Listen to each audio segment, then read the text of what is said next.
ಅತಿಗಾಯನಳಿದುದ ಕಂಡು ಬಂದವನ ಸಾರಥಿಯು ದುಃಖದಿ ಹೊರಳುತ್ತ ಚಿಂತೆಯಲ್ಲಿ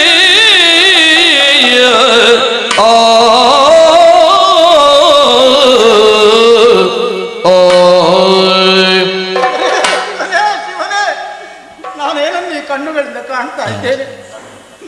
ಸಾರಥಿಯಾಗಿ ನನ್ನನ್ನು ಅಂಗೀಕರಿಸಿಕೊಂಡು ಯುದ್ಧರಂಗಕ್ಕೆ ಬರುವಂತಹ ಒಂದು ಮಹಾ ಅವಕಾಶವನ್ನು ಒದಗಿಸಿಕೊಟ್ರು.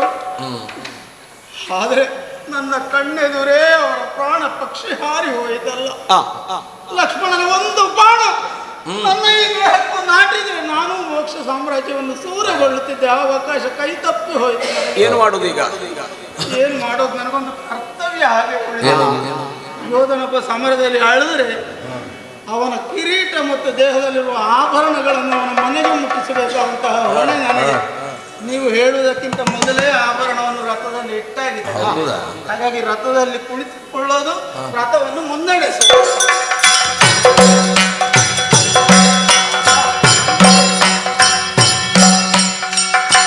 ಯಾರಲ್ಲಿಯೂ ಮಾತಿಲ್ಲ, ಮೌನ. ಮುಸುಕು ಹೊತ್ತು ಇಲ್ಲಿ ಮಲಗಿ ಬಿಡ್ತೇನೆ.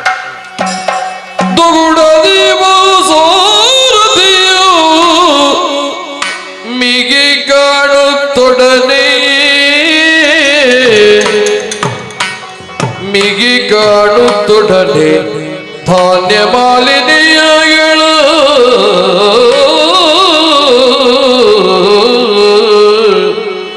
ಮಗನೋವಿಡಿ ತೋರಿದು ದೃಗುಯುಗದ ಜಲವ ಸೂಸುತ್ತಯ್ಯನಿ ನುಡಿದಳು.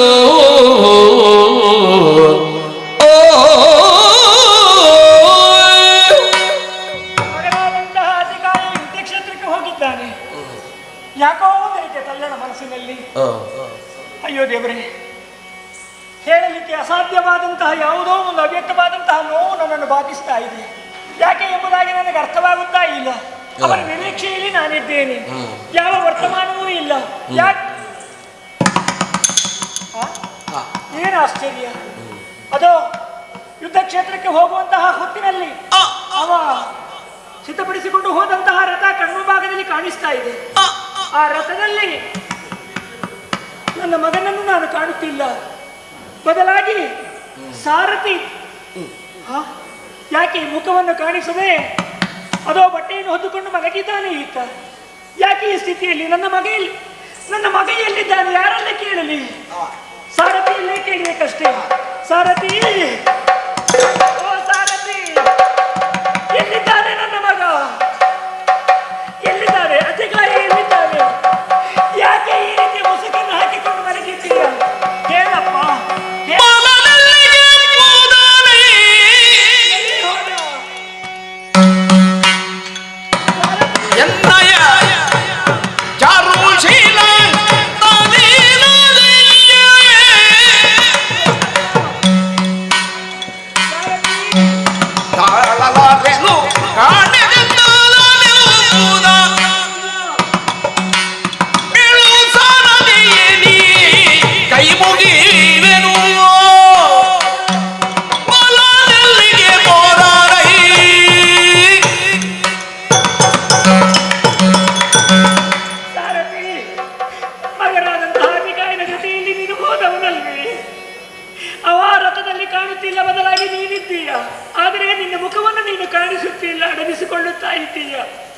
ನನ್ನ ಮಗನಾದಂತಹ ಅತಿಕಾಯ ಎಲ್ಲಿಗೆ ಹೋಗಿದ್ದಾನೆ?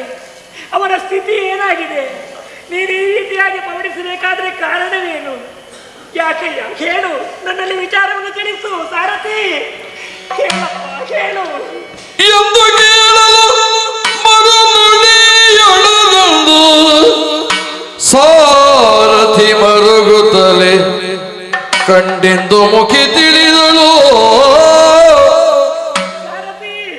ಇಂದು ಮುಖಿ ತಿಳಿದಳು ಕುಮಾರ ಅಳಿದನೆಂಬುದನು.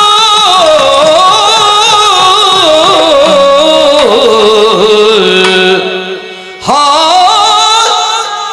ಮಗನೇ, ಗುಣವಂತ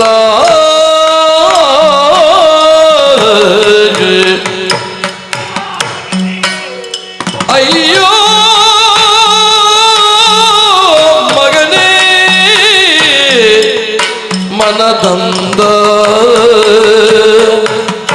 ಗುಣವೊಂದೋ ಮಗನೇ ಹೇ ಮಗನೇ ರಣಧೀರ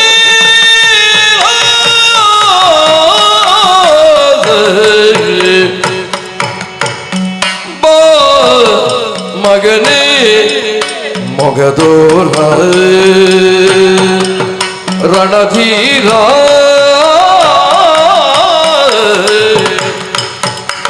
ಹಾ ಮಗನೇ ಗುಣವಂದ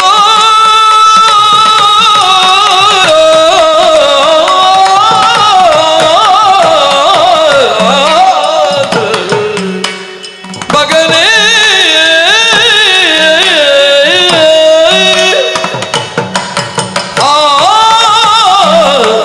ಮಗನೇ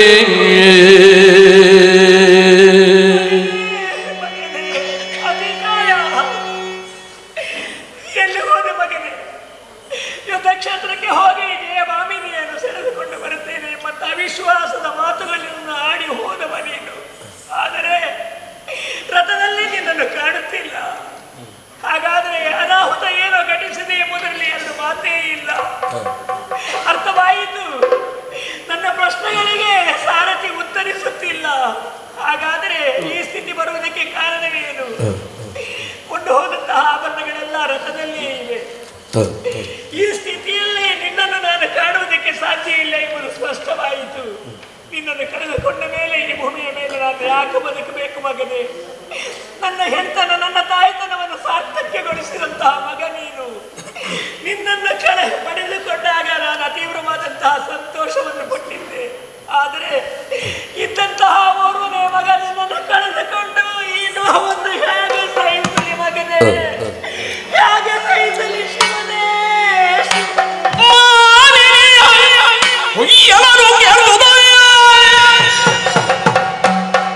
ದಶಾನನು ನನ್ನಲ್ಲಿಗೆ ಏನಿದೆ ನೆಟ್ಟನುದ ತಮಕದಿ ಬಿಟ್ಟಿದ ಮಂದೆಯಲಿ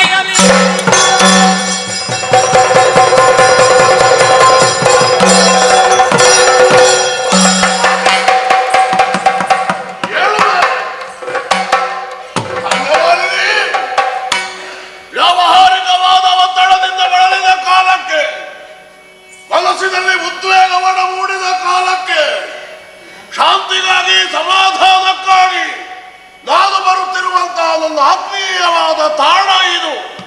ಸಾಧ್ಯ ಮಾಲಿನ್ಯಾದ ನಿನ್ನಂತಃಪುರ.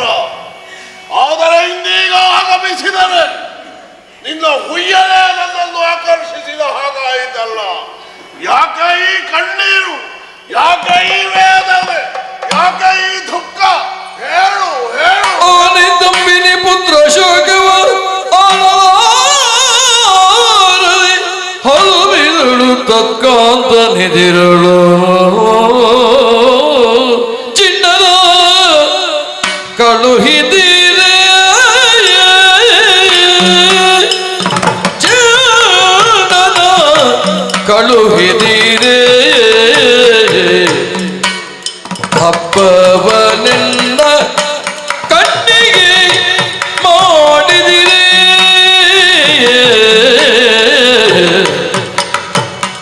ಎಣ್ಣಿದ ಬಯಕೆ ತೀರುದೆ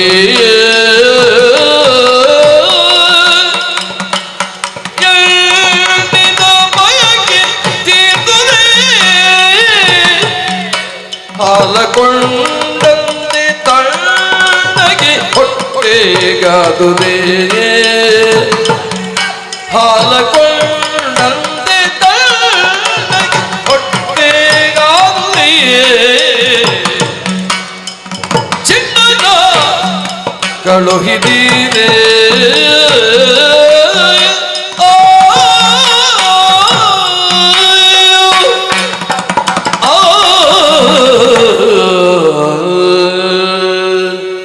ಯಾಕೆ ಈ ಕಣ್ಣೀರು? ಏನು? ಕಣ್ಣೀರಲ್ಲದೆ ಮತ್ತಿನ್ನೇನು ಮಾಡಲಿ?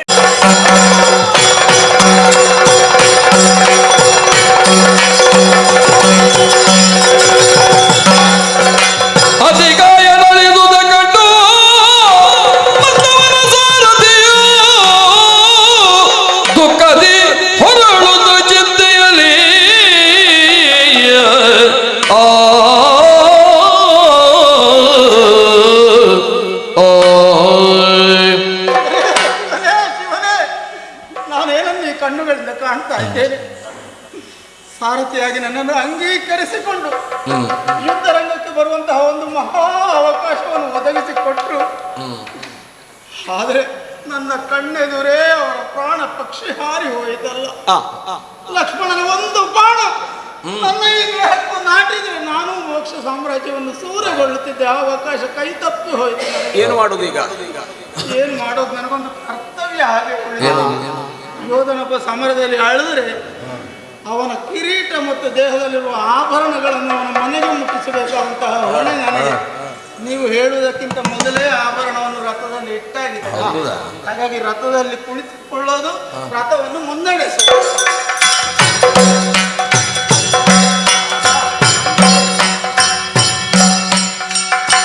ಯಾರಲ್ಲಿಯೂ ಮಾತಿಲ್ಲ, ಮೌನ. ಮುಸುಕು ಹೊತ್ತು ಇಲ್ಲಿ ಮಲಗಿ ಬಿಡ್ತೇನೆ. ಸಾರಥಿಯು ಮಿಗಿ ಕಾಣುತ್ತೊಡನೆ ಮಿಗಿ ಕಾಣುತ್ತೊಡನೆ ಧಾನ್ಯ ಮಾಲಿನ್ಯಗಳು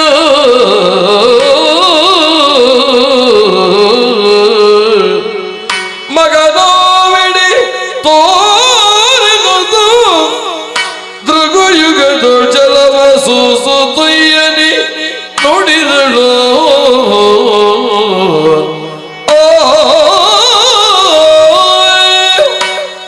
ಮಗನಾದಂತಹ ಅಧಿಕಾರಿ ಯುದ್ಧ ಕ್ಷೇತ್ರಕ್ಕೆ ಹೋಗಿದ್ದಾನೆ. ಯಾಕೋ ಒಂದೈತೆ ತಲ್ಲಣ ಮನಸ್ಸಿನಲ್ಲಿ. ಅಯ್ಯೋ ದೇವರೇ, ಹೇಳಲಿಕ್ಕೆ ಅಸಾಧ್ಯವಾದಂತಹ ಯಾವುದೋ ಒಂದು ಅವ್ಯಕ್ತವಾದಂತಹ ನೋವು ನನ್ನನ್ನು ಬಾಧಿಸ್ತಾ ಇದೆ. ಯಾಕೆ ಎಂಬುದಾಗಿ ನನಗೆ ಅರ್ಥವಾಗುತ್ತಾ ಇಲ್ಲ. ಅವರ ನಿರೀಕ್ಷೆಯಲ್ಲಿ ನಾನಿದ್ದೇನೆ. ಯಾವ ವರ್ತಮಾನವೂ ಇಲ್ಲ. ಯಾಕೆ? ಏನು ಆಶ್ಚರ್ಯ! ಅದು ಯುದ್ಧ ಕ್ಷೇತ್ರಕ್ಕೆ ಹೋಗುವಂತಹ ಹೊತ್ತಿನಲ್ಲಿ ಅವ ಸಿದ್ಧಪಡಿಸಿಕೊಂಡು ಹೋದಂತಹ ರಥ ಕಣ್ಣು ಭಾಗದಲ್ಲಿ ಕಾಣಿಸ್ತಾ ಇದೆ. ಆ ರಥದಲ್ಲಿ ನನ್ನ ಮಗನನ್ನು ನಾನು ಕಾಣುತ್ತಿಲ್ಲ. ಬದಲಾಗಿ ಸಾರಥಿ ಯಾಕೆ ಮುಖವನ್ನು ಕಾಣಿಸದೆ ಅದೋ ಬಟ್ಟೆಯನ್ನು ಹೊದ್ದುಕೊಂಡು ಮಲಗಿದ್ದಾನೆ ಈತ. ಯಾಕೆ ಈ ಸ್ಥಿತಿಯಲ್ಲಿ? ನನ್ನ ಮಗ ಎಲ್ಲಿದ್ದಾನೆ? ಯಾರನ್ನ ಕೇಳಲಿ? ಸಾರಥಿಯಲ್ಲೇ ಕೇಳಬೇಕಷ್ಟೇ. ಸಾರಥಿ, ಓ ಸಾರಥಿ, ಎಲ್ಲಿದ್ದಾನೆ ನನ್ನ ಮಗ? ಎಲ್ಲಿದ್ದಾರೆ? ಅಧಿಕಾರಿ ಎಲ್ಲಿದ್ದಾನೆ? ಯಾಕೆ ಈ ರೀತಿ ಮುಸುಕನ್ನು ಹಾಕಿಕೊಂಡು ಮಲಗಿದ್ದೀಯ? ಹೇಳಪ್ಪ.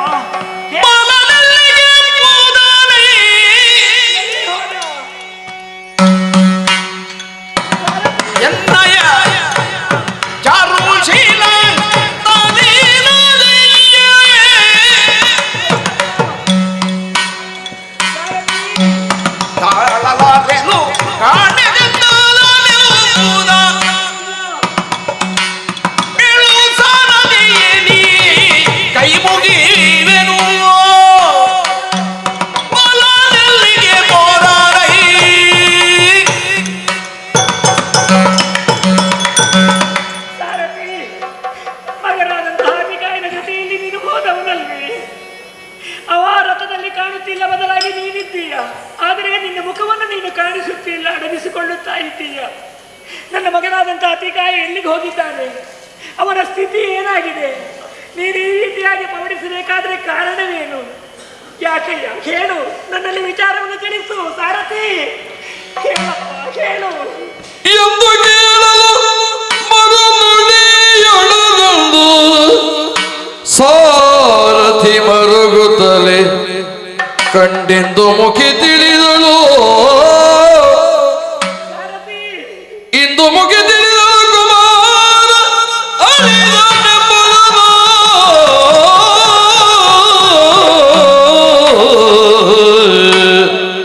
ಹಾ ಮಗನೇ, ಗುಣವಂತ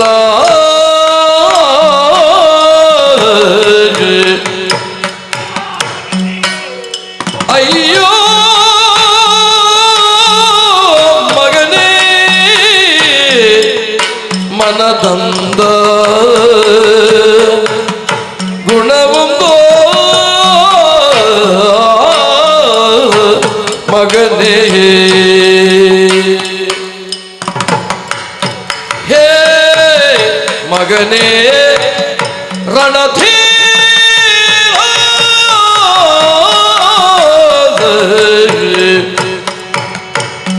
ಬಾ ಮಗನೇ ಮೊಗದೋರ ರಣಧೀರ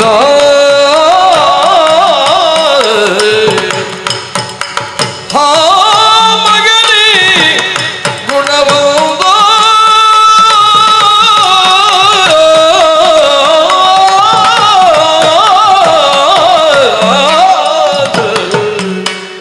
ಮಗನೇ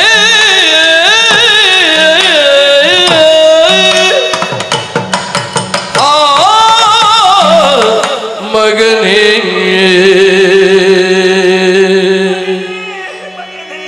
ಅಭಿಕಾಯ ಎಲ್ಲಿ ಹೋದ ಮಗನೇ?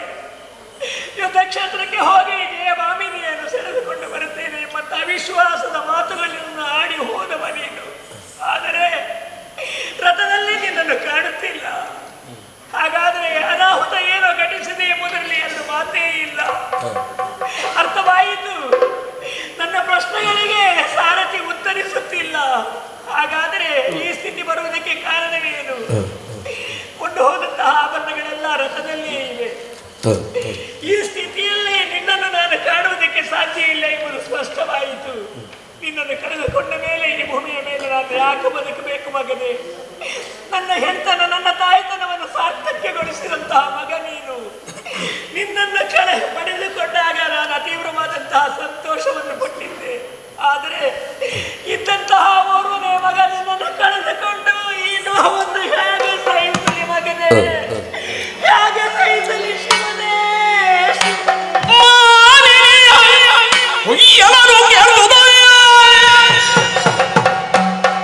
ದಶಾನನನು ತಂದನಲ್ಲಿಯೇ ಏನಿದೆ ನೆಟ್ಟನುದ ತಮ ಕದಿ ಬಿಟ್ಟಿದ ಮಂದೆಯಲಿ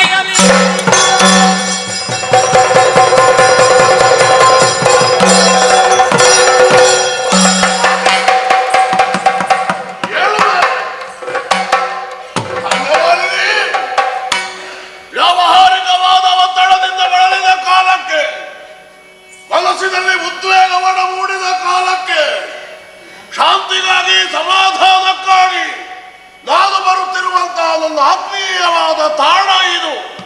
ಸಾಧ್ಯ ಮಾಲಿನ್ಯಾದ ನಿನ್ನಂತಃಪುರ. ಆದರೆ ಇಂದೀಗ ಆಗಮಿಸಿದರೆ ನಿನ್ನ ಹುಯ್ಯಲೇ ನನ್ನನ್ನು ಆಕರ್ಷಿಸಿದ ಹಾಗಾಯಿತಲ್ಲ. ಯಾಕೆ ಈ ಕಣ್ಣೀರು? ಯಾಕೆ ಈ ವೇದನೆ? ಯಾಕೆ ಈ ದುಃಖ? ಹೇಳು ಹೇಳು. ಅವನಿ ತಂಬಿನಿ ಪುತ್ರ ಶೋಕವ ಹಲ್ವಿದಳು ತತ್ಕಾಂತ ನಿಧಿರಳು ಚಿನ್ನದ ಕಳುಹಿದಿರೆ ಚಿನ್ನದ ಕಳುಹಿದಿರೆ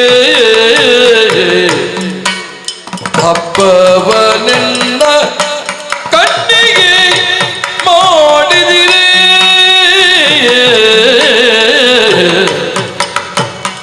ಎಣ್ಣಿದ ಬಯಕೆ ತೀರುವುದೇ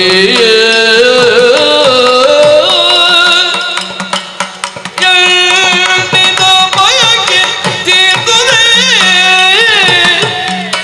ಹಾಲಕೊಂಡಂತೆ ತಣ್ಣಗೆ ಹೊಟ್ಟೆಗಾದುದೇ ಹಾಲಕೊಂಡಂತೆ ತಣ್ಣಗೆ ಹೊಟ್ಟೆಗಾದುದೇ ಚಿನ್ನದ ಕಳುಹಿದಿರೆ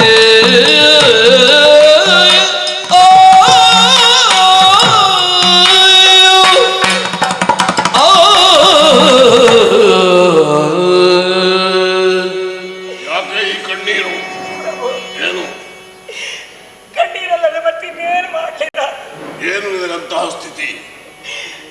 ಯುದ್ಧ ಕ್ಷೇತ್ರಕ್ಕೆ ನನ್ನ ಮಗನಾದಂತಹ ಅಧಿಕಾಯನನ್ನು ಕಳುಹಿಸಿಕೊಂಡವರು ನೀವಲ್ವೇ? ನಮ್ಮ ಮಗನನ್ನು ಕಳುಹಿಸಿಕೊಟ್ಟಿದ್ದೇನೆ. ವರ್ತಮಾನ ಏನಾಯಿತು ಅಂತಾದ್ರೂ ಗೊತ್ತಾಯ್ತು ನಿಮಗೆ? ಅವ ಏರಿ ಹೋದಂತಹ ರಥ ಅದೋ ಕಣ್ಮುಂಭಾಗದಲ್ಲಿ ಕಾಣಿಸುತ್ತಾ ಇದೆ. ಅವರ ಜೊತೆಯಲ್ಲಿ ಹೋದಂತಹ ಸಾರಥಿ ಮಾತನಾಡಿದೆ, ಮೌನ ಮುದ್ರೆಯನ್ನು ಕಳೆದ ಮುಸುಕು ಹಾಕಿ ಮಲಗಿದ್ದಾನೆ. ಹಾಗಾದ್ರೆ ಇದರ ಅರ್ಥ ಮಗನಾದಂತಹ ಅತಿಕಾಯನನ್ನು ನಾನು ಕಳೆದುಕೊಂಡೆ. ಇಷ್ಟಕ್ಕೂ ಕಾರಣ ಏನು ಬಂದಿರ? ನಿಮ್ಮ ಸ್ವಾರ್ಥವನ್ನು ನಡೆಸುವುದಕ್ಕಾಗಿ, ಈಡೇರಿಸಿಕೊಳ್ಳುವುದಕ್ಕಾಗಿ, ಅಥವಾ ನಿಮ್ಮ ಮಾತನ್ನು ನಡೆಸುವಂತಹ ಉದ್ದೇಶದಿಂದ ಒಬ್ಬನೇ ಮಗನನ್ನು ಬಲಿ ಕೊಟ್ಟಿರ? ನಿಲ್ಲು, ಇವನಲ್ಲಿ ಕೇಳಬೇಡವೆ. ಹೌದು. ಹೇಳು, ಎಲ್ಲಿದ್ದಿ?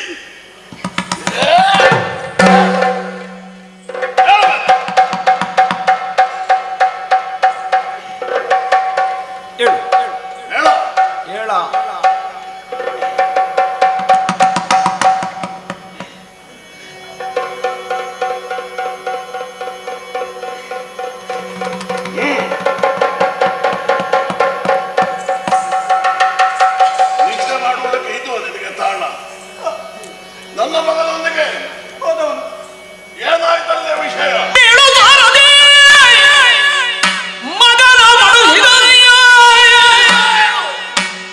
ಕೂಡನು ಯಾವನು ಅವನ ಈಗಲೇ ಬೀಳು ಕೆಳಗಿಲ್ಲ. ರಣದೊಳು ಇನಜಂದನ ಸೂತ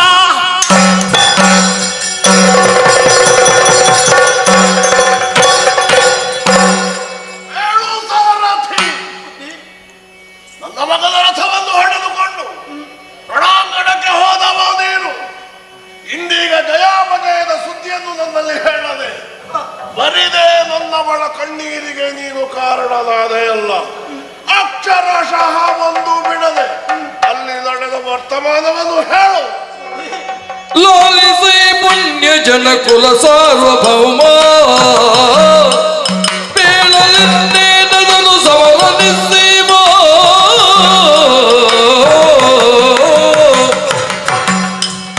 ನಡಗುತ್ತಿದೆ ಮುಂದೆ ನಡೆದ ವೃತ್ತಾಂತವನು ನುಡಿವೆನೆಂದರೆ ಎಲ್ಲ ಕೈಕಾಲ್ಗಳು ಮಡುವಿನನು ಬಳಿಕ ನಿನ್ನೊಡಲೋದಿ ಚಂದ್ರಮನ ಜಡಜ ಸಂಭವ ಬಾಣದಿಂದ ಲಕ್ಷ್ಮಣನೋ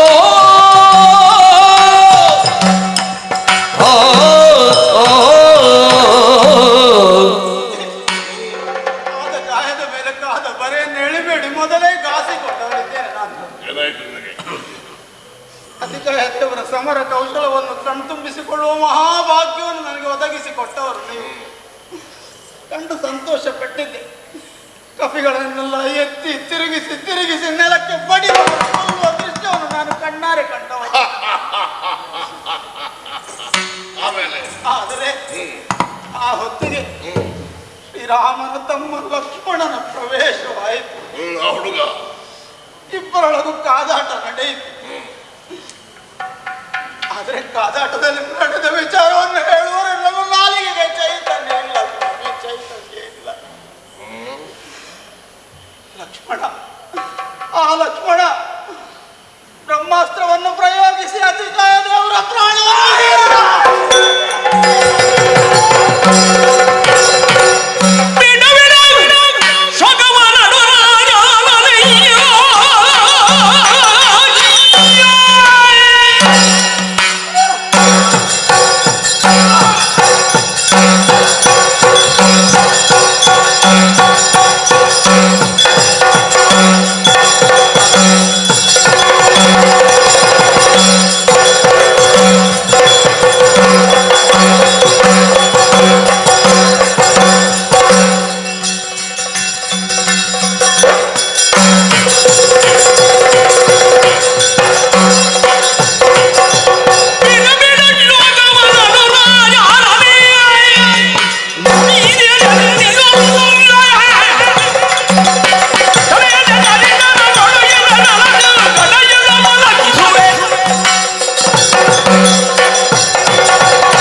ಶೋಕವನ್ನು ಬಿಡು, ಶೋಕವನ್ನು ಬಿಡು.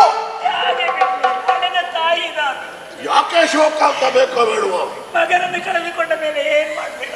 ಕೇವಲ ನಿನ್ನೊಬ್ಬನ ಮಗ ಅಲ್ಲವ ನಷ್ಟ ಆದದ್ದು, ನನಗೂ ಅವ ಮಗನೇ ತಾನೆ. ಪಡೆದ ತಾಯಿಯ ಮಡಲು ಹೇಗೆ ಸಹಿಸಿಕೊಳ್ಳಬೇಕು? ಕುಡು ರಾಜ ನನಯಂತೆ ಕಂಗೊಳಿಸುವವಳು ನೀನು. ಆ ಆಕಾಶದಲ್ಲಿ ನಕ್ಷತ್ರಗಳು ಕೋಟ್ಯಾನು ಕೋಟಿ, ಆದರೆ ಅವೆಲ್ಲವೂ ನಿಷ್ಪ್ರಭೆಯನ್ನು ತಾಳುವುದು ಯಾವಾಗ? ಪೂರ್ಣಚಂದ್ರೋದಯವಾದ ಕಾಲಕ್ಕೆ. ನನ್ನ ದಾಸೀಗಣನವಾಗಲಿ ಪ್ರಾಣಿವಾಸವಾಗಲಿ ಸಮೃದ್ಧವಾದದ್ದು, ಆದರೆ ಅದರಲ್ಲಿ ನನಗೆ ಆತ್ಮೀಯನಾಗಿ ನನ್ನ ಆತ್ಮಕ್ಕೆ ಹತ್ತಿರವಾಗಿ ಇರುವ ಕೆಲವೇ ಕೆಲವು ಹೆಂಡತಿಯರಲ್ಲಿ ನೀನೊಬ್ಬಳು. ಆದ ಕಾರಣ ನಿನ್ನ ವಿವೇಕವೇ, ನಿನ್ನ ಕಾರ್ಯಕಾರ್ಯಗಳ ಕುರಿತಾದ ವಿಮರ್ಶಾ ಬುದ್ಧಿ ನನಗೆ ಅತ್ಯಂತ ಪ್ರಿಯವಾದದ್ದು. ಅಳಿದು ಹೋದನೆ ಅತಿಕಾಯ, ಹೋದವನು ಯುದ್ಧದ ಅಂಗಣಕ್ಕೆ, ಹೆರಿಗೆಯ ಮನೆಗೆ ಗಂಡು ಮತ್ತು ಹೆಣ್ಣು ಹೋಗುವಾಗ ಮರಳಿ ಸುಖವಾಗಿ ಬರುತ್ತಾರೆ ಅನ್ನುವಂಥ ವಿಶ್ವಾಸದಿಂದ ಹೋಗುವುದಲ್ಲ. ಇನ್ನೊಬ್ಬರನ್ನು ಗೆಲ್ಲುವುದಕ್ಕೆ, ಇನ್ನೊಬ್ಬರನ್ನು ಕೊಲ್ಲುವುದಕ್ಕೆ ಹೋಗುತ್ತಿರುವ ಯಾವುದೇ ಆಗಿರಲಿ, ತಾನು ಸೋಲುವುದಕ್ಕೂ ಸಾಯುವುದಕ್ಕೂ ಸಿದ್ಧನಾಗಿರಬೇಕು. ಅದನ್ನು ಅರಿತಂತಹ ಅತಿಕಾಯ ನನಗೆ ಭರವಸೆಯ ಮಾತುಗಳನ್ನಾಡಿ ಕೆರಳಿದ ಕೇಸರಿಯಂತೆ ಹೋದವನಿದ್ದಾನೆ, ಬರಲಿಲ್ಲ. ಅದಕ್ಕಾಗಿ ಕಣ್ಣೀರು ಕರೆಯಬೇಕಾದದ್ದಲ್ಲ. ನಿರ್ವೀರ್ಯನಾದ, ಆತ್ಮವರ್ಚಸ್ಸಿಲ್ಲದ, ದೇಶಪ್ರೇಮವಿಲ್ಲದ ಯಾವನೋ ಒಬ್ಬ ಮಗುವಿಗೆ ತಾಯಿಯಾದರೆ ಅಳಬೇಕು. ಆದರೆ ನಿನ್ನ ಹೊಟ್ಟೆಯಲ್ಲಿ ಮಲಗಿ ಹೊರಬಂದಂತಹ ಅತಿಕಾಯ ವಿಗಡ ವಿಕ್ರಮಿ ಇದ್ದಾನೆ. ಆ ಸೇನೆಯನ್ನು ಒಂದರೆಗಳಿಗೆ ನಿಶ್ಚೇಷ್ಟಗೊಳಿಸಬಹುದಾದ ಸಾಮರ್ಥ್ಯ ಸಂಪನ್ನನಿದ್ದಾನೆ. ಅದಕ್ಕಾಗಿ ಹೆಮ್ಮೆ ಪಡಬೇಕು. ಅಳಿದ ಅತಿಕಾಯನಿಗಾಗಿ ಕಣ್ಣೀರ್ಗರೆಯಬೇಕಾದದ್ದಲ್ಲ. ಈಗ ಹೇಳು, ಆ ಅತಿಕಾಯನ ಅಳಿವಿಗೆ ಕಾರಣರು ಯಾರು?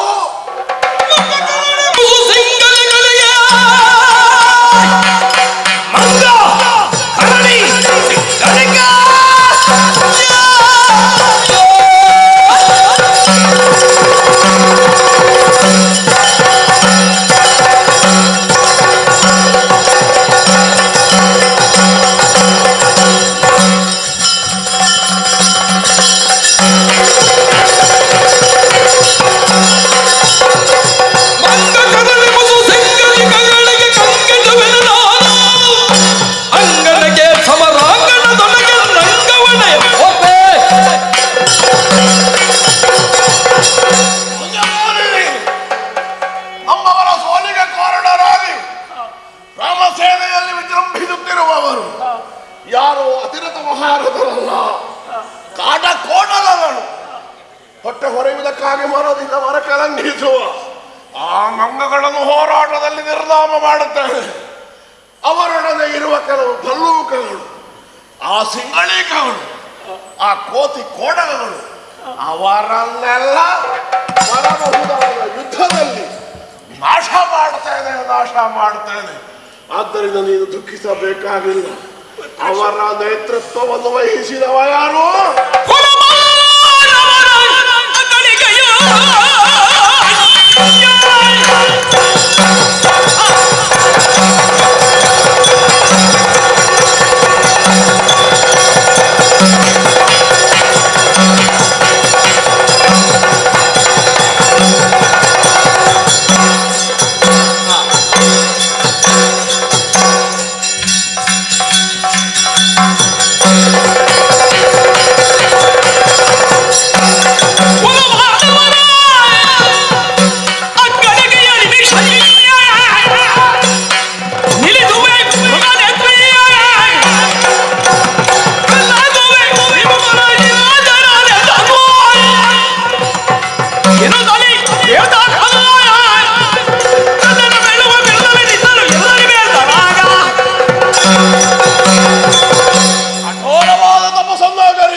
ಕಾಲಕ್ಕೆ ಸುರ ಮನೋರಗ ಕಿನ್ನರ ಕಿಂಪುರುಣಿಸಿದ್ದು ಸಾಧ್ಯರೇ ಮೊದಲಾದವರಿಂದ ಮರಣವರ ಕೂಡದು ಅನ್ನುವಂತಹ ದಿವ್ಯವಾದ ವರವನ್ನು ನಾನು ಕೇಳಿಕೊಂಡವ.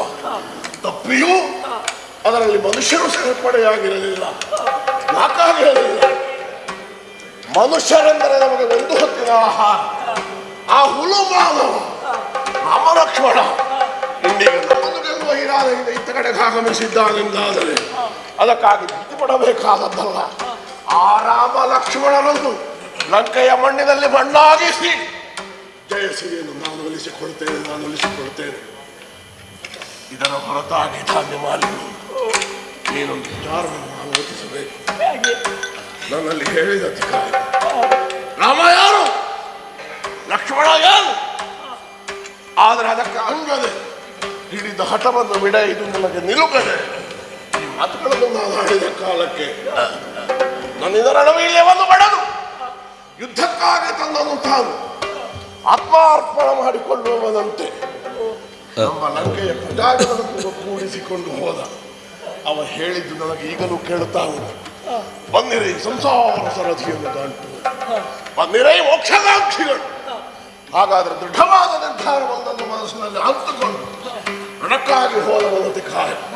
ಹಾಗಾದ್ರೆ ಅಂತಹ ದೃಢ ನಿಶ್ಚಯ, ಅದನ್ನು ಸಾಧಿಸುವಲ್ಲಿ ಅವನಿಗಿರಬಹುದಾದಂತಹ ಕೆತ್ತು, ಇದು ನಮಗೆ ಆದರ್ಶ, ಇದು ನಮಗೆ ಆಪ್ಯಾಯನ ಕೆತ್ತದು ನಾವು.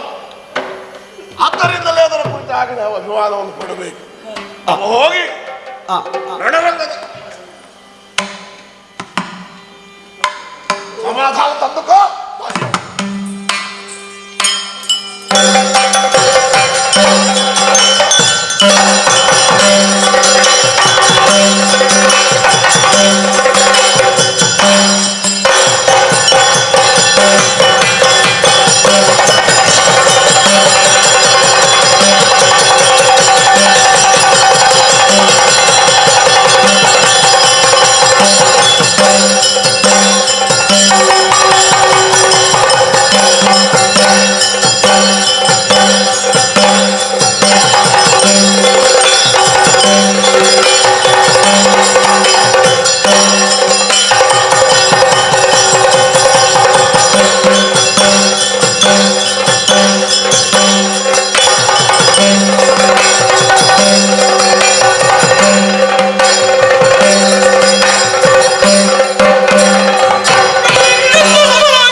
ದುಃಖಿಸುತ್ತಿರುವಂತಹ ನನ್ನ ಮನದಿಗೆ ಧೈರ್ಯದ ಮಾತನ್ನು ಹೇಳಿದ್ದೇನೆ.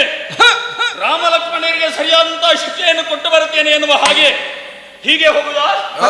ಹೀಗಲ್ಲ, ಹತ್ತು ತಲೆಗೆ ಕಿರೀಟಗಳ ಧರಿರಿ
ಯುದ್ಧಕ್ಕೆ ಹೋಗುವಾಗ ಹೀಗೆಯೇ ರಾವಣ ಏಕೋ ರಾವಣ ಯುದ್ಧಕ್ಕೆ ಹೋಗುವಾಗ ನಮ್ಮದಾದಂತಹ ಕ್ರಮ ಹೇಗೆ 10 ದೆಲೆಗಳಿಗೂ ಕೂಡ ಕಿರೀಟವನ್ನು ಇಟ್ಟುಕೊಂಡಿದ್ದೇನೆ 20 ಕಿವಿಗಳಿಗೆ ಕುಂಡಲವನ್ನು ಧರಿಸಿದ್ದೇನೆ ಯುದ್ಧಕ್ಕೆ ಹೋಗುವಾಗ ರಥ ಮಣಿಮಯವಾದಂತಹ ರಥವನ್ನು ಏರಿದ್ದೇನೆ ಯುದ್ಧ ವೈಖರಿ ಏನೆನ್ನುವುದು 3 ಲೋಕದಲ್ಲಿರುವಂತಹ ಎಲ್ಲರೂ ಕೂಡ ದಿಗ್ಭ್ರಮೆಗೊಂಡು ನೋಡಬೇಕು ಅಷ್ಟೇ ಹೊರಟಿದ್ದೇನೆ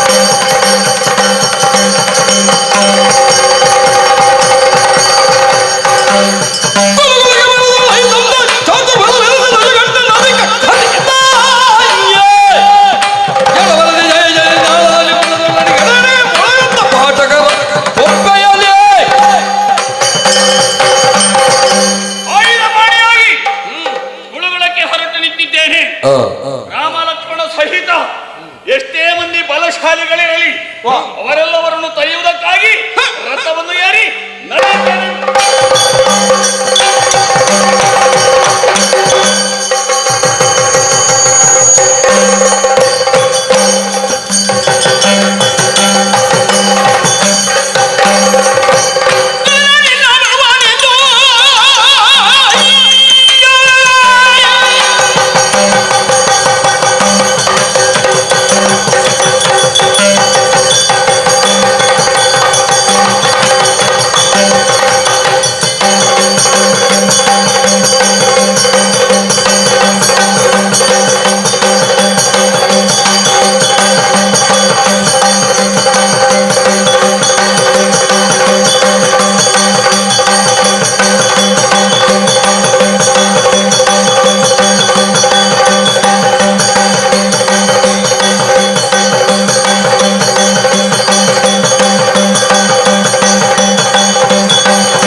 ಈಗ ಬಂದವ ಕಪಿಗಳ ರಾಜ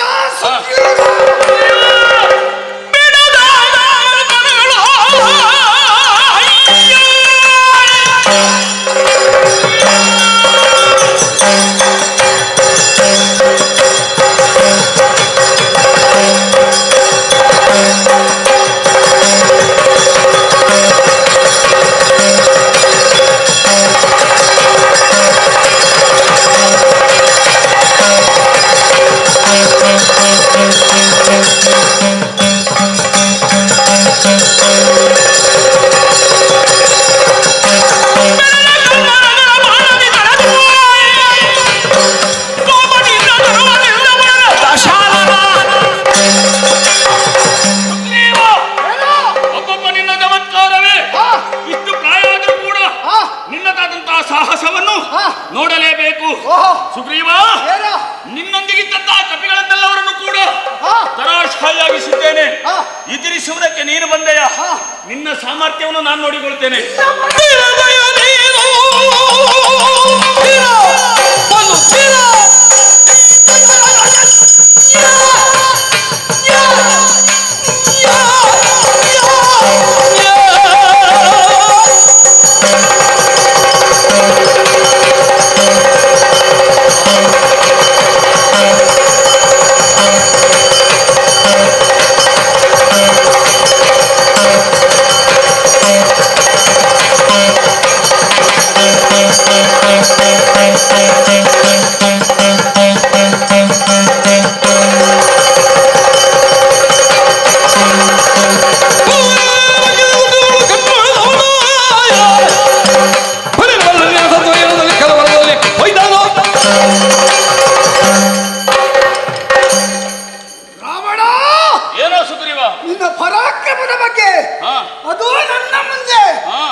ಅಂದಿನ ದಿವಸ ನನ್ನ ಅಣ್ಣನಲ್ಲಿ ಯುದ್ಧವನ್ನು ಮಾಡಿದಂತ ನೀನು ಅಂಗದರ ತೊಟ್ಟಿಲಿಗೆ ತಲೆ ಕೆಳಗೆ ಮಾಡಿ ನಿನ್ನನ್ನು ಜೋತಾಡಿಸಿದ್ದಾರೆ. ನಿನ್ನನ್ನು ಒಂದು 10 ತಲೆ ಹುಳ ಅಂತ ಹೇಳಿದ್ದಾರೆ ಅಲ್ವಾ? ಅಂತ ಪ್ರಾಣಿ ನೀನು. ನಿನ್ನ ಅಣ್ಣನನ್ನು ಕೊಂದವನ ಜೊತೆಗೆ ಸೇರಿಕೊಂಡಿದ್ದೀಯಲ್ಲ, ಇಬ್ಬರನ್ನು ಮುಗಿಸ್ತೇನೆ ಬನ್ನಿ.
ಮಾಡಿದ್ದು ತಪ್ಪಾಯಿತೆಂದು ಕಾಲಿಗೆ ಈಗ ಮಾತೆಯನ್ನು ಬಿಟ್ಟುಕೊಡು.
ಇಂದಿರಲ ಸಮಯದಲ್ಲಿ ಶ್ರೀಕಾಂತ ಸಮರಗೆ ಸನ್ನದ್ಧನಾಗಿದೆ. ಅಂತರಂಗವನರಿದ ಲಕ್ಷ್ಮಣ ದಾಶರಥಿಗೆ ನಮ್ಮವರಾದಂತಹ ವಾನರ ವೀರರೆಲ್ಲ ಸೋಲಿನ ಸರಮಾಲೆಯನ್ನೇ ಅನುಭವಿಸ್ತಾ ಇದ್ದಾರೆ. ಇದಕ್ಕೊಂದು ಇತಿಶಿಯನ್ನು ಹಾಡಬೇಕಿದ್ರೆ ರಣಕ್ಷೇತ್ರಕ್ಕೆ ನಾನೇ ಹೊರಡ್ತೇನೆ.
ಸಹಜ ಸೌಮಿತ್ರಿ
ಮಾತುಗಳನ್ನು ಕೇಳಿದಾಗ ಹೃದಯ ತುಂಬಿ ಬಂತು ಮಗು. ಹಾಗೆಂದು ರಾವಣನ ಎದುರಾಗಿ ಹೋರಾಡುವುದಕ್ಕೆ ಹೋದವರು ನಿರ್ವೀರ್ಯರೇನೂ ಅಲ್ಲ. ಓಹೋ, ಹಲವಾರು ವೀರರು ಹೋಗಿದ್ದಾರೆ. ಹೋದವರೆಲ್ಲರೂ ಜಯವನ್ನು ಪಡೆಯುವಲ್ಲಿ ವಿಫಲರಾಗಿದ್ದಾರೆ, ಸೋತು ಹಿಂದಿರುಗುತ್ತಾ ಇದ್ದಾರೆ. ಅಂತಹ ವೀರನ ಇದರಲ್ಲಿ ನಿನ್ನ ಬಲದ ಬಗ್ಗೆ ಸಂಶಯವಾಗಿ ಕೇಳ್ತಾ ಇಲ್ಲ. ಮತ್ತೆ ಅವನೊಂದಿಗೆ ಹೋರಾಡುವುದಕ್ಕೆ ಸಾಧ್ಯವೇ ಕಂದ? ಅಣ್ಣ, ಈ ವಿಚಾರವಾಗಿ ನೀನು ಯೋಚಿಸಬೇಕಾದಂತಹ ಅಗತ್ಯವಿಲ್ಲ. ರಾವಣನ ಮಕ್ಕಳು ಅತಿಕಾಯ, ಅವನನ್ನೇ ಕೊಂದವನು ನಾನು. ಹಾಗಿರುವಾಗ ಚಿಂತೆಯನ್ನು ಬಿಡು, ಜಯಸಿರಿಯನ್ನು ಇದಕ್ಕೆ ನಾವೆಲ್ಲ ಇದ್ದೇವೆ ಮಗು.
ನಿನ್ನಲ್ಲಿ ಯುದ್ಧವನ್ನು ಮಾಡುವಂತ ಅಪೇಕ್ಷೆ ನನಗಿಲ್ಲ. ಯಾಕೆಂತ ಕೇಳಿದ್ರೆ ನನಗೆ ಹಾಗೆ ಇರುವುದು ನಿನ್ನ ಅಣ್ಣ ರಾಮ, ಅವನನ್ನು ಕಳುಹಿಸು.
ಅರ್ಥವಾಗುತ್ತಿದೆ. ಆಹಾ. ಹೇಳ್ತೀಯಲ್ಲ, ಹಾ. ಲಂಕೆಯ ಸಾರ್ವಭೌಮ ಪೀಠವನ್ನು ನಾನು ಏರಿಕೊಂಡಿದ್ದೇನೆ. ಹಾ. ಚತುರ್ದಶ ಭುವನದಲ್ಲಣ ಹಾ. ನನಗೆ ಯಾರೂ ಈಗಿರಿಲ್ಲ. ಹಾ. ಹೇಳಿಕೊಂಡ್ರೆ ಸಾಕಾಗುತ್ತಿತ್ತು. ಹಾ. ಆ ರಾಮನಿಲ್ಲದೇ ಇದ್ದಂತಹ ಸಮಯವನ್ನು ಸಾಧಿಸಿದ ನೀನು ಹಾ. ಅವನ ಸತಿಯಾದಂತಹ ಜಾನಕಿಯನ್ನು ಹಾ. ಅಪಹರಿಸಿ ತಂದೆಯಲ್ಲ. ಹಾ. ಇದು ನಿನಗೆ ಸಾಧುವೇನು, ಹಾ. ಭೂಷಣವೇನು? ಹಾ. ಈಗ ಹಾ. ಈ ಯುದ್ಧ ಕ್ಷೇತ್ರದಲ್ಲಿ ಹಾ. ತಾನು ಪರಾಕ್ರಮಿ ಇದ್ದೇನೆ ಎಂದು ಹಾ. ಮುಂದುವರಿಯುತ್ತಿರುವೆ. ಹಾ. ಕಳ್ಳರ ವ್ಯವಹಾರವನ್ನು ಮಾಡುವಂತಹ ನೀನು ಹಾ. ಈ ಭೂಮಿಯಲ್ಲಿ ಹಾ. ಬದುಕಿ ಉಳಿಯುವುದಕ್ಕೆ ಶಕ್ತನಲ್ಲ. ಹಾ. ನಿನ್ನ ತಲೆಯನ್ನು ಕಡಿಯುತ್ತೇನೆ.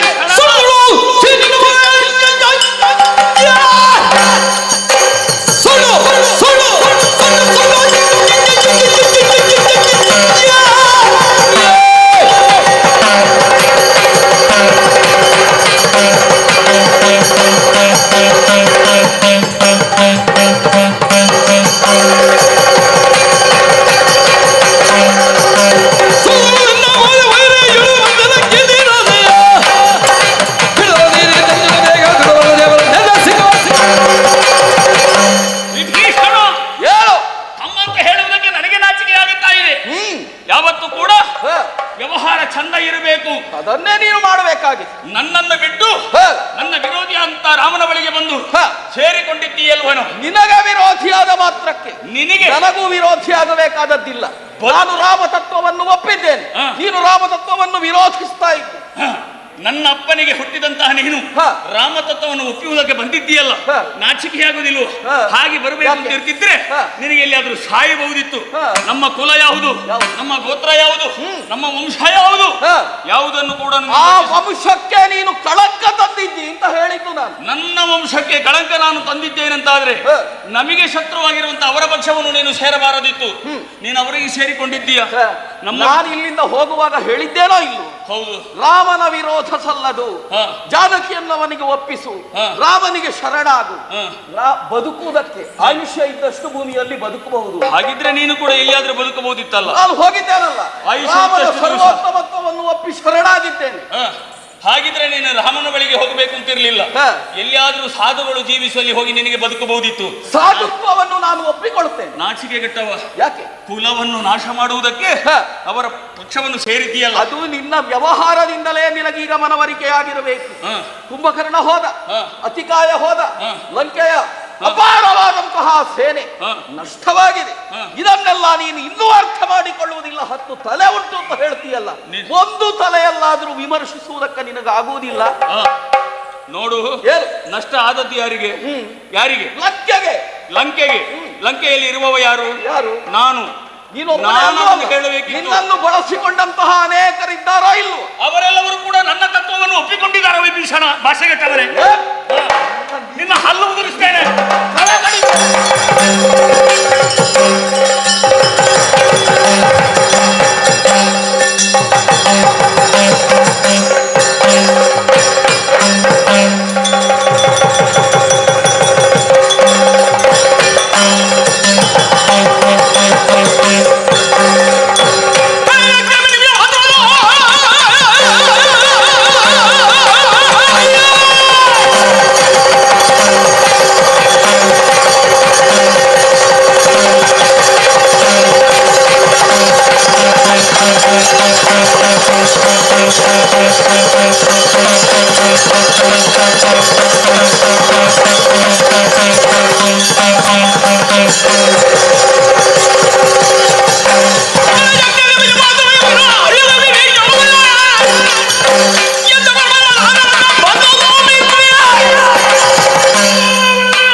ತಮ್ಮನನ್ನು ಕೊಲ್ಲುತ್ತದೆ ಎನ್ನುವ ಕಾರಣಕ್ಕೆ ಜಯಪ್ರಾಪ್ತಿಯಾಯಿತು ಎನ್ನುವ ಹಾಗೆ ಭಾವಿಸಬೇಡ.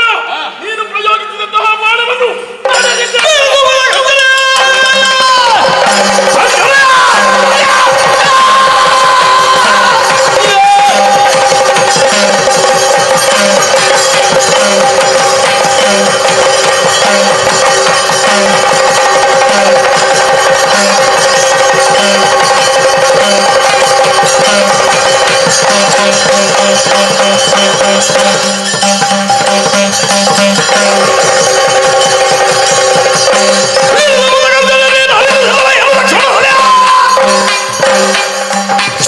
ಬಿಡು.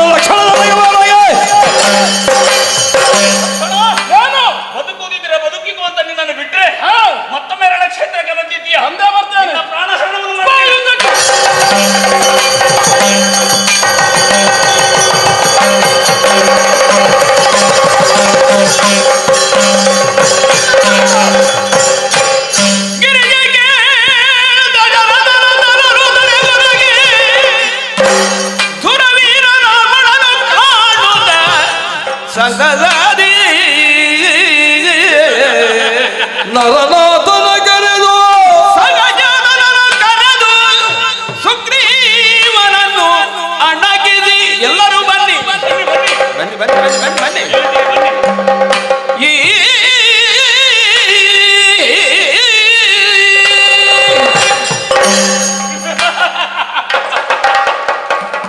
ನನ್ನಲ್ಲಿ ಯುದ್ಧವನ್ನು ಮಾಡಿದ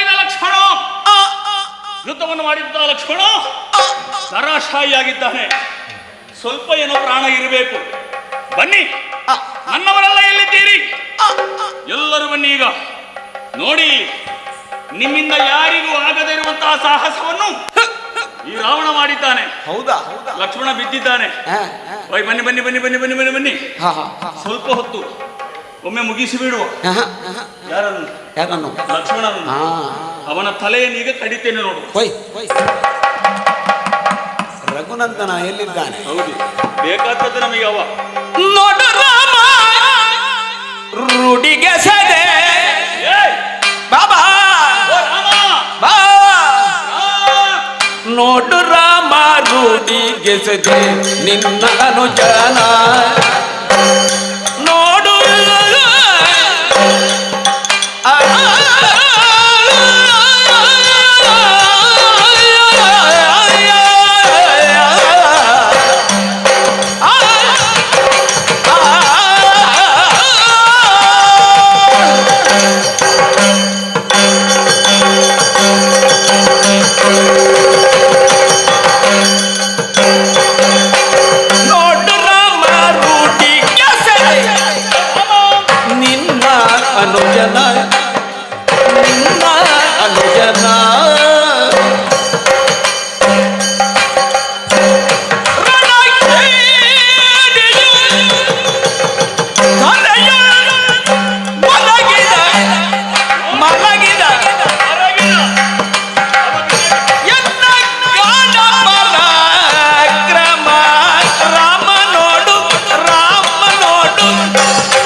ಸದ್ದಡಗಿದೆ ಅವನ ಸದ್ದಡಗಿದೆ ರಣ ಹೊತ್ತುವುದೇ ದಶಕಂಠನಳು ರಣ ಹೊತ್ತುವುದೇ ದಶಕಂಠನಳು ಸಿದ್ಧಿ ಸಹಿತೆಗೂ ಮುದ್ದೆಯ ನೋಡಿಸಿ ಸಿದ್ಧಕು ಮನವನ್ನು ಧೈರ್ಯದಳು ನೋಡು ರಾಮ ರೂಢಿ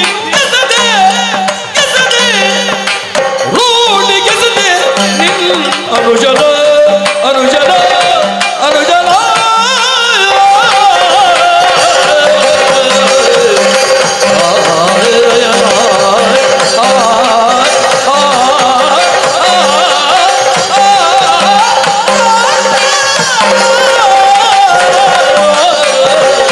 ನೋಡ ನೋಡ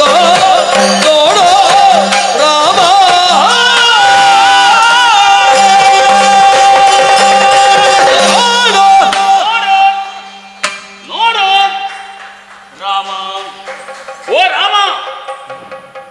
ರಾಮ ಎತ್ತಿದ ಬಿಲ್ಲನ್ನು ಇಳಿಸುವುದರ ಒಳಗಾಗಿ 14,000 ಮಂದಿ ರಾಕ್ಷಸರ ವಧೆಯನ್ನು ಮಾಡಿದವನಂತೆ ನೀನು. ಎಂತಹ ಬಿರುದನ್ನು ಪಡೆದವ ನೀನು, ಮೆಚ್ಚಿದ್ದೇನೆ. ಆದರೆ ಇಲ್ಲಿಗೆ ಬಂದ ಮೇಲೆ ನೋಡಿದ್ದೇನು, ನಾವಿರುವರು ಸಾಕು ಅಂತ ನೀನು ಹೇಳಿದ್ದೀಯಂತೆ. ಕಪಿಗಳ ಸಹಾಯ ನನಗೆ ಅಗತ್ಯವಿಲ್ಲ ಅಂತ. ಆದರೆ ನಾವು ಸೇವೆಯನ್ನು ಮಾಡುತ್ತೇವೆ, ಅವಕಾಶ ಇದೆ ಅಂತ ಮತ್ತೆ ನೀನು ಒಪ್ಪಿಕೊಂಡೆ. ನೋಡೋ, ನಿನ್ನ ತಮ್ಮನಾದಂತಹ ಲಕ್ಷ್ಮಣ ಬಿದ್ದಿದ್ದಾನೆ. ಹೇಗೆ ಬಿದ್ದ? ರಣರಂಗದಲ್ಲಿ ನನ್ನಲ್ಲಿ ಕಾಡಾಕಾಡಿಯಾಗಿ ಯುದ್ಧವನ್ನು ಮಾಡಿದ. ಯುದ್ಧವನ್ನು ಮಾಡುವುದಕ್ಕೆ ಆಗದೆ ಬಿದ್ದ. ದಶಕಂಠನ ಪರಾಕ್ರಮ ಏನೇನುವುದನ್ನು ಈಗಲಾದ್ರೊಮ್ಮೆ ನೋಡು. ಬಾ, ನಾನು ಎಬ್ಬಿಸಲಿಕ್ಕಾಗುತ್ತದೆ ನಿನಗೆ? ಆಗೋದಿಲ್ಲ. ಎಬ್ಬಿಸದಿದ್ರೆ ಆಗ್ಲಿಕ್ಕಿಲ್ಲ, ಗೊತ್ತಾಗುತ್ತದೆ. ಇದನ್ನಾದ್ರೂ ತಗೊಂಡು ಹೋಗ ನೋಡು. ಬಾ, ಎಷ್ಟು ಹತ್ರ ಆದೀತು. ಇವನನ್ನು ಎಬ್ಬಿಸಿ ಮತ್ತೆ ಬೇಕಾದ್ರೆ ನನ್ನಲ್ಲಿ ಕಾಳಗವನ್ನು ಮಾಡು. ಹೇಳುವುದಿಲ್ಲ. ಹೇಳುದಿಲ್ಲ. ತಲೆ ಕಡದು ತಲೆ ತಕೊಂಡು ಹೋಗು. ಅದೇ ಇನ್ನು ಮುಂದೆ ಇರುದು ಅವರು ಬರಬೇಕು ಅಂತ ಆದ್ರೆ ಇವ ಇರಬಾರ್ದು. ಕಡಿತೇನೆ ತಲೆ.